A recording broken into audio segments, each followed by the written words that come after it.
What's up, everybody? So this is my first time filming a video at night.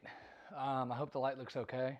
I also got this new microphone, so hopefully the sound quality is up to par. It's on a ring light right now, for anybody interested.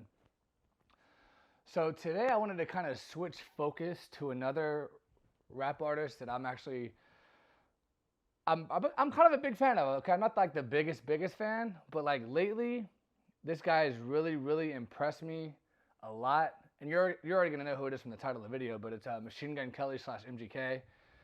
So back in 2012, when Wild Boy dropped, that song to me was just unbelievable. I was a big Waka Flocka fan.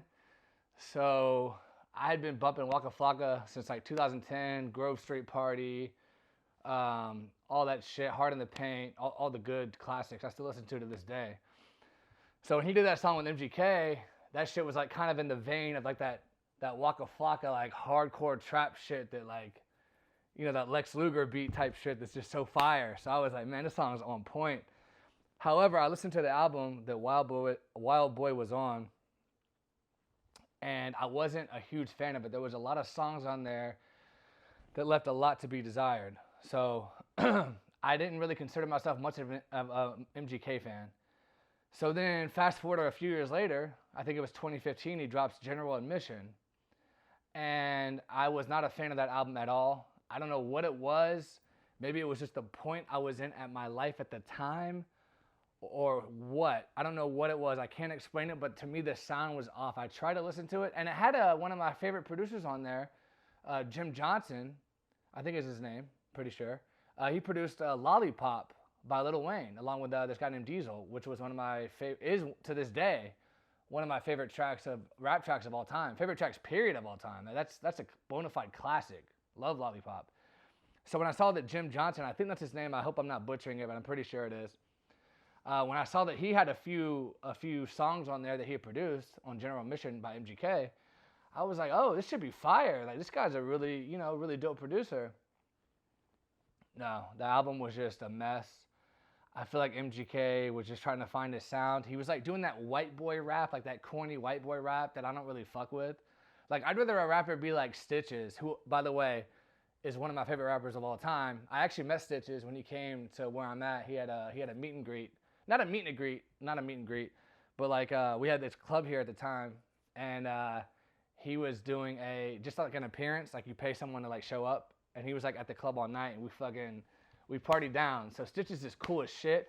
And what I like about him is he's white, right? But he didn't like make white boy rap. Well, although, to be fair, he did kind of start making white boy rap a little bit later, like remaking like Metallica songs and shit, which I wish he would have just stuck to that brick in your face type shit. But anyway, I'm digressing here. So MGK was doing like that white boy rap that I'm not really a big fan of. Never have really been a big fan of that. But then he came out with his third album, Bloom. I think that was his third, 2017. And he had that big hit with Camila Cabello, I think her name is, or something like that. Bad Things. And I was like, man, I'm not really a big fan of like R&B type singers, really.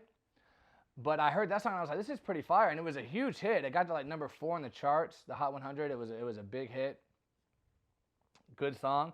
And then he had that At My Best song. It was kind of a hit too. Not as big as Bad Things, but it was a pretty big hit. And the whole album was just, to me, his best by far. Like, his third album was just not fire. I wouldn't give it like a fire rating, but I was like, this is good. This is really a good step in the right direction. Trap Paris was a good song. And then he put the Breakup song out. The Breakup came out a little bit later, and then they put it like on a deluxe edition, I think. But that was a really good song to me. To me, it was. And he had like just a bunch of other good songs in there. I can't think of all of them right now, but he had a lot of good stuff.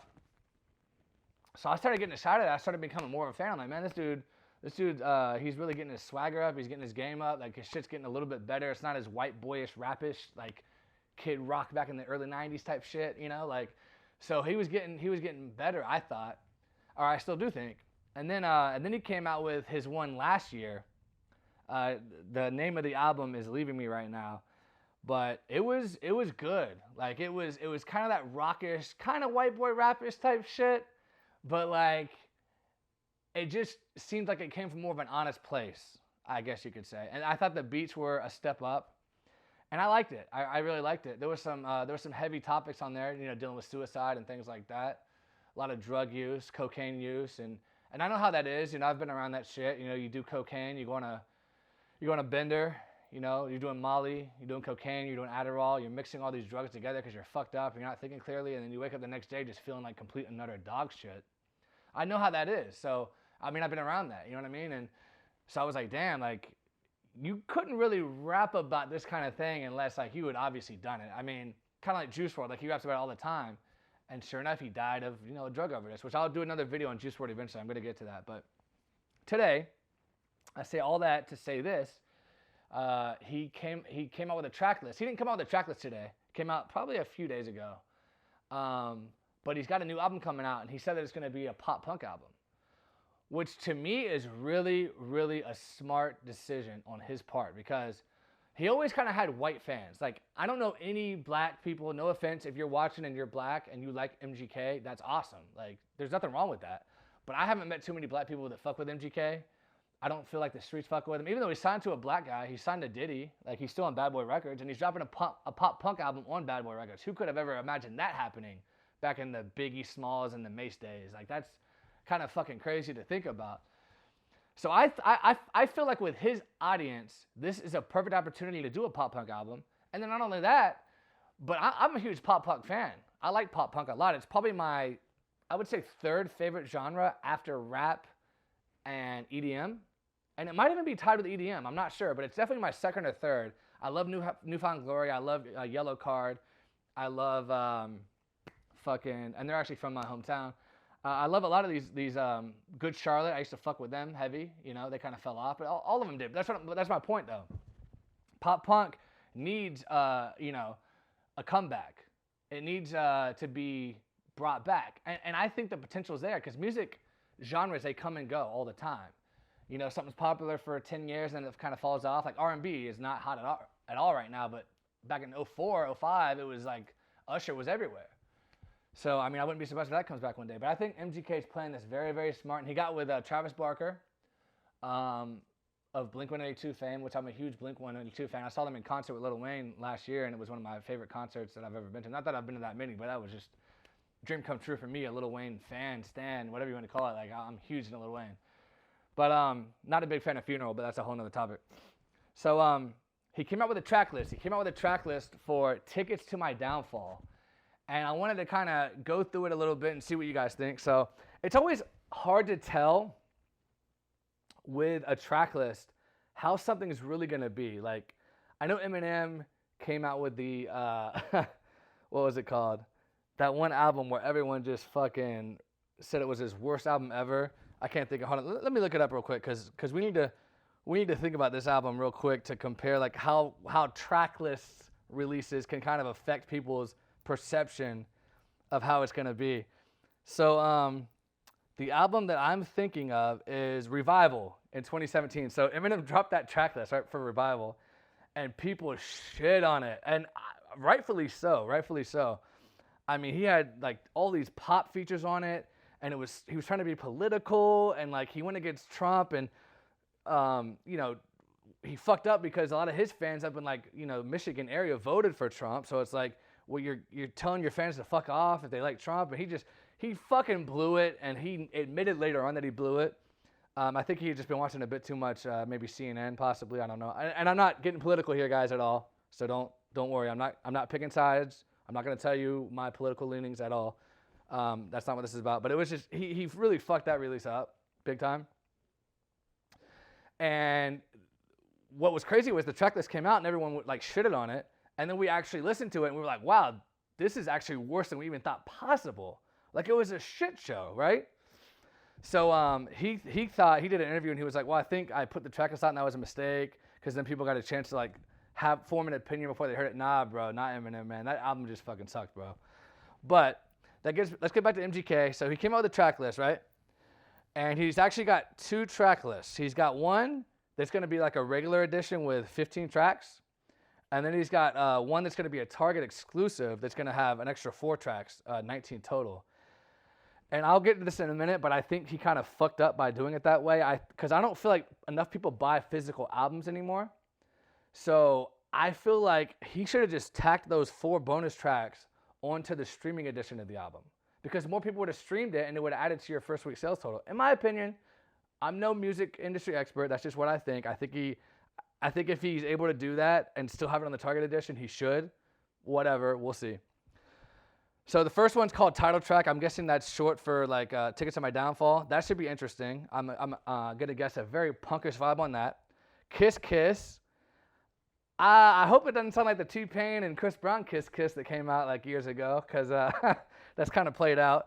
I can't predict that one. It's probably going to be a little more bouncy, a little more upbeat. Drunk Face, going to be a down song, a downer song, a depressed song. Wouldn't be surprised if he mentions doing cocaine in that song. Bloody Valentine, we've already heard that. That was the one that he won the MTV Music Video Award for with Megan Fox. I guess they're dating. I personally think that that's all for show and that they'll break up shortly after his album comes out. Correct me if I'm wrong later. That's just what I think.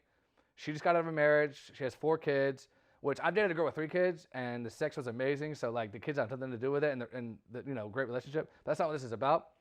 But 4 kids, and she she didn't even get a chance to get over her ex. So I don't think that's gonna work long, and I think it just kind of worked out for both of them as like a rebound situation. So whatever. Bloody Valentine. I kind of like that song. I fuck with it. Very heavy pop punk vibes. Forget Me Too featuring Halsey. That's probably going to be more of like a rock alternative sounding song, like that one he did with Lizzie Hale on his second album, General Admission. Hope I'm wrong though, because I did not really care for any of those songs on that album. So I hope it's punkish, because Halsey's punkish, but I don't know. We'll see. All I Know featuring Trippie Redd. That should be more of a rapish vibe. Although I will say, I'm not a big Trippie Redd fan, right? I'm not, I'll be honest. But the couple of songs by him that I do like a lot were in that pop punk vein on his first album, Life's a Trip. So if it's like that, that's going to be fire. Then he's got Lonely. That should be like kind of a depressed pop punkish vibe, maybe a little alternative vibe. WW3, I'm guessing that means World War III. That's probably going to be like some smashing, heavy fucking guitar, heavy fucking drum type bullshit. But hopefully not too heavy, because I feel like when he goes too heavy, it's just not as enjoyable. So hopefully it's got a lighter vibe to it. Then he's got an interlude called Kevin and Barracuda. Probably going to be some corny-ass bullshit. Not even going to be a song, and I'm going to skip it probably instantly. We'll see, though. Concert for Aliens, my favorite song so far that he's released from this album. The video is out. If you haven't seen it, I highly suggest watching it. Concert for Aliens is a great pop-punk song. I love it. Cool video, too. Bright, colors in it. It's just a really good song and a good video. My Ex's Best Friend. My Ex's Best Friend is the other one he released recently as a video. That one's like tearing up the charts now. It's up to like number 68. So that one, that looks like it might be a big hit. It's got Black Bear on it. I've never been a big Black Bear fan, but I've had some girls tell me they like him. So kind of looks like maybe like a little homosexual to me. Not sure. Not really vibing with that look. But whatever. Maybe he's straight and maybe he gets a lot of pussy. I don't know. But yeah, that song is decent. I like Concert for Aliens better though. Jawbreaker. That should be like some pop punk type shit. I don't know though, because I know Marilyn Manson was in a movie called Jawbreaker, and him and Marilyn Manson are close friends. So maybe he got Marilyn Manson with some guitars on that. Who knows? That could be a crazy song. The next one is Nothing Inside featuring Ian Dior. I'm a huge Ian Dior fan, man. That dude is talented. Seems like a chill ass dude. I showed these girls a video of him and that dude, 24 Golden. Because I like that song. I think it's kind of fire. And what is she like? Are these dudes fucking each other? They look gay. And I was like cracking my ass up. But nah, Ian Dior seems cool as fuck. They seem like they're about the pussy. So who knows? But yeah, Nothing Inside featuring Ian Dior. I'm excited for that one. Hopefully they'll do a video, because they did that Sick and Tired song together. Sick and Tired was really fire. So that's really good. Then he's got another interlude called Banyan Tree. Probably going to skip it. I don't really fuck with interludes. Unless it's a song and they just called it interlude. Cool, but I don't know. Then the last song on the regular edition, Time of My Life, that's going to be some upbeat, like fucking crazy pop punk song. Probably going to be one of the best songs on the album. I have a feeling. Call me later on it. We'll see. Then he's got 4 bonus tracks. I'm looking at the Target edition now. Misery Business, he already released it. The 4 bonus tracks are all what he did during the quarantine. If you haven't checked those out, he's got videos on his YouTube page of all these racked and they did really well. They got racked up millions of views. They hit number 1 on trending. All of them were in the top 5 trending. They did great. So you got Misery Business, Roll the Windows Up, In These Walls, and Love on the Brain. A couple of these are remix, and I think the other 2 are originals. But yeah, so that's pretty much it, guys. I'm excited to see how pop punk is it really gonna be, or is he just trying to like say it's pop punk to get more people interested in it. And this is his first hit he's had in a while. I mean, Rap Devil was kind of a hit, but it kind of fell out quickly. It was more so because it was just so good, and it was like against Eminem, so it just got a lot of waves quickly, but then kind of fell off. So we'll see how it goes. I mean, I think it's gonna be, I think his first week sales. I'm gonna say my prediction. I'm gonna say my prediction. I'll do that in another video if you guys want me to. But yeah, MGK, Machine Gun Kelly, Tickets to My Downfall. It's coming out September 25th. Got a few more weeks. I'm excited for it.